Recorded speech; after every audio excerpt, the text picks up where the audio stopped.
Okay, so you want to own a pharmacy. And at first glance, this sounds like one of the most boring businesses imaginable. A shop full of medicine, vitamins, and shampoo. People walk in, hand over a prescription, pick up their pills, and leave. Where is the excitement in that? But here's what almost nobody understands about the pharmacy business. The average independent pharmacy in the United States generates $3 to $5 million in annual revenue from a single location. The gross profit margin on prescription drugs, the core product of every pharmacy, can reach 30 to 50% on generic medications. And the three largest pharmacy chains in America, CVS, Walgreens, and Rite Aid, collectively operate over 20,000 locations and generate over $300 billion in combined annual revenue. This is not a boring business. This is one of the most cash-generative retail businesses ever invented. And by the end of this video, you will know exactly how much it costs to own a pharmacy, where every dollar of profit actually comes from, why the giant chains are struggling while independent pharmacies are thriving in certain markets, and the two biggest mistakes that destroy pharmacy owners every single year. Let us get into it. First, let's understand what a pharmacy actually is as a business. A pharmacy, also called a chemist in the United Kingdom and Australia, is a licensed retail establishment that dispenses prescription medications, sells over-the-counter drugs, and typically sells a range of health and personal care products. There are four main types of pharmacy ownership. The first is an independent community pharmacy, a single location owned and operated by an individual pharmacist or small group of investors. There are approximately 21,000 independent pharmacies operating in the United States today. These are the neighborhood pharmacies that have been part of American communities for generations. The second type is a chain pharmacy. CVS, Walgreens, and Rite Aid and similar large retail chains with thousands of locations operating under a single corporate umbrella. The third type is a franchise pharmacy, a model common in countries like Australia, where brands like Chemist Warehouse and Priceline operate franchise networks. The fourth type is a specialty pharmacy, a highly focused operation dispensing complex, high-cost medications for conditions like cancer, HIV, multiple sclerosis, and rheumatoid arthritis. Specialty pharmacies represent the fastest-growing and most profitable segment of the entire pharmacy industry. Understanding which type of pharmacy you want to own and why is the first and most important decision in this business. The pharmacy industry sits at a fascinating intersection of healthcare, retail, and insurance. Unlike almost every other retail business, a pharmacy does not simply sell products at a markup over wholesale cost. Instead, the economics of prescription drug dispensing are governed by complex contracts between pharmacies, drug manufacturers, pharmacy benefit managers, and insurance companies. A pharmacy benefit manager, or PBM, is a middleman company that administers prescription drug benefits on behalf of insurance companies and employers. The three largest PBMs, CVS Carmack, Express Scripts, and Optum Rx, control approximately 80% of all prescription drug transactions in the United States. Every time a patient fills a prescription at a pharmacy, the PBM determines how much the pharmacy gets paid for dispensing that drug. This payment, called the reimbursement rate, is set by the PBM through contracts that most independent pharmacies have very little power to negotiate. The PBM pays the pharmacy a dispensing fee, typically $1 to $3 per prescription, plus the drug's cost minus a negotiated discount. The result is that on many generic medications, the pharmacy's profit margin per prescription is a few dollars or less. On some medications, pharmacies are actually reimbursed below their own cost of acquiring the drug, meaning they lose money on every prescription they fill for that medication.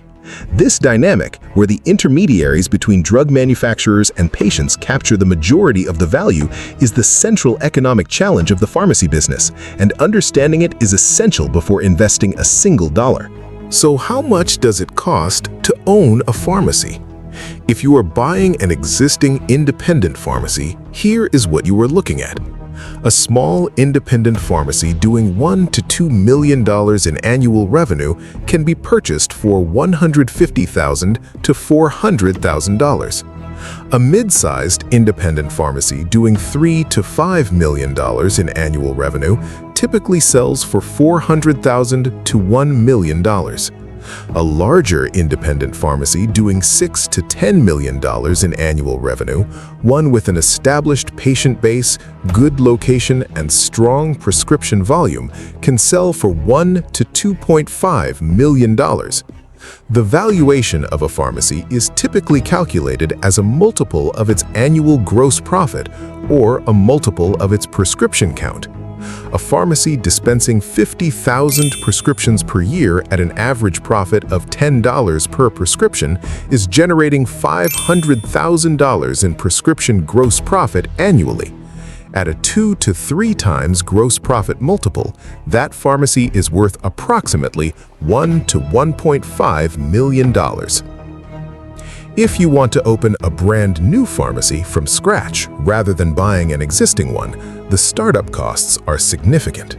Pharmacy fit-out and equipment, dispensing counters, computer systems, refrigeration for temperature-sensitive medications, security systems costs $150,000 to $400,000. Initial drug inventory to stock the pharmacy adequately costs $100,000 to $300,000. Licensing and regulatory compliance costs, pharmacy license, DEA registration for controlled substances, state board inspections run $5,000 to $20,000 upfront. Lease deposit and first few months of rent on a retail location add another $20,000 to $60,000. Working capital to cover operating costs during the ramp-up period before the pharmacy reaches sufficient prescription volume adds another $100,000 to $200,000. Total startup cost for a new independent pharmacy, approximately $400,000 to $1 million. Total cost to acquire an established mid-sized independent pharmacy, approximately $500,000 to $1.5 million. Once you own it, here are your monthly costs. Drug purchasing is the largest expense by far, typically representing 65 to 75% of a pharmacy's total revenue. For a pharmacy generating $4 million in annual revenue, drug purchasing costs run approximately $220,000 to $250,000 per month, or $3 to $4.2 million per year. Rent for a retail pharmacy location runs $3,000 to $15,000 per month, depending on the market and the size of the space. Staff costs are the second largest expense after drug purchasing. A pharmacy must have a licensed pharmacist on duty at all times the dispensary is open.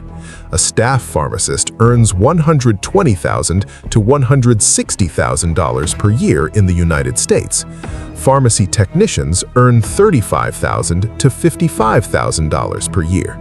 A small independent pharmacy with 1 pharmacist and 2 technicians has an annual staff cost of approximately $190,000 to $270,000 per year. Pharmacy software and technology, dispensing systems, patient management software, insurance billing systems costs $1,000 to $3,000 per month. Professional liability insurance for a pharmacy runs $3,000 to $8,000 annually. Total monthly operating cost for a mid-sized independent pharmacy, approximately $250,000 to $350,000 per month, or $3 to $4.2 million per year. Now, let's talk about where the money actually comes in. Prescription dispensing revenue is the core of the business. The average independent pharmacy dispenses 200 to 400 prescriptions per day, at an average profit of $8 to $15 per prescription after drug costs. A pharmacy dispensing 300 prescriptions per day generates $900 to $4,500 in daily prescription profit, or $330,000 to $1.6 million annually from prescription dispensing alone. But the real profit opportunity in pharmacy goes far beyond dispensing prescriptions. Over-the-counter product sales, Vitamins, supplements, cold medicine, personal care products generate gross margins of 30 to 50%, far higher than prescription drug margins. A well-merchandised pharmacy generating $500,000 annually in OTC sales keeps $150,000 to $225,000 as gross profit from that category alone. Compounding is one of the fastest-growing and most profitable services in independent pharmacy. Compounding means creating customized medications, specific dosages, specific formulations, specific combinations of drugs that are not commercially available. A pharmacy that has invested in compounding capabilities can charge $50 to $500 for a compounded preparation that costs $10 to $50 in materials. Gross margins on compounding often exceed 70%. Medication therapy management services, where a pharmacist provides structured consultations to patients with complex medication regimes, are billed to insurance at $50 to $200 per session and represent a growing professional fee revenue stream. Immunizations and vaccinations, flu shots, COVID vaccines, travel vaccines generate $20 to $40 in professional fee revenue per administration and drive additional foot traffic. Diabetes care services, blood pressure monitoring, and other clinical services represent an expanding revenue frontier for community pharmacies, positioning themselves as accessible healthcare providers rather than just drug dispensers. With all this revenue potential, why do pharmacy owners fail? The number one reason is the PBM reimbursement squeeze. Pharmacy benefit managers have systematically reduced reimbursement rates to pharmacies over the last decade, often setting rates below the pharmacy's actual drug acquisition cost on certain generic medications. This practice, called below-cost reimbursement, is one of the most contentious issues in American healthcare. A pharmacy that does not carefully audit its PBM contracts, monitor its reimbursement rates by drug, and exit unprofitable PBM contracts is slowly bleeding money on every prescription it fills for those drugs. Independent pharmacies that lack the negotiating power of large chains are particularly vulnerable to this squeeze. The National Community Pharmacists Association estimates that thousands of independent pharmacies have closed in the last decade, primarily because of unsustainable PBM reimbursement rates. Mistake number one: not understanding and aggressively managing your PBM contracts from day one. The second major failure pattern is failing to differentiate from the chain pharmacies. CVS and Walgreens have locations on seemingly every corner in American cities. They have sophisticated loyalty programs, extensive product selections, and massive marketing budgets. An independent pharmacy that tries to compete with the chains purely on convenience and price will lose every single time. The independent pharmacies that thrive in the shadow of the giant chains do so by offering something the chains structurally cannot: genuine personal relationships, genuine healthcare expertise, genuine community connection. The independent pharmacy, where the pharmacist knows every patient by name, reviews their medication list proactively, calls them when a new drug interaction is identified, and stays open late when a sick child needs medication at 9 p.m. That pharmacy has something CVS can never replicate at scale. The independent pharmacies that are growing fastest in the United States right now are the ones leaning hardest into clinical services, compounding, and genuine patient care. They're positioning themselves as community health hubs rather than drugstores. Mistake number two: trying to compete with the chains on their own terms instead of differentiating aggressively. So, should you own a pharmacy? Let us look at the real numbers. Acquisition cost for a mid-size independent pharmacy: $500,000 to $1.5 million. Annual revenue: $3 to $5 million.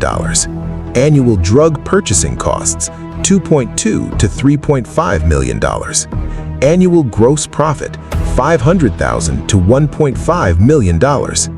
Annual operating costs beyond drug purchasing: $400,000 to $700,000. Net annual profit for a well-run independent pharmacy, $100,000 to $500,000, if you understand the game you're playing and play it smarter than the giants.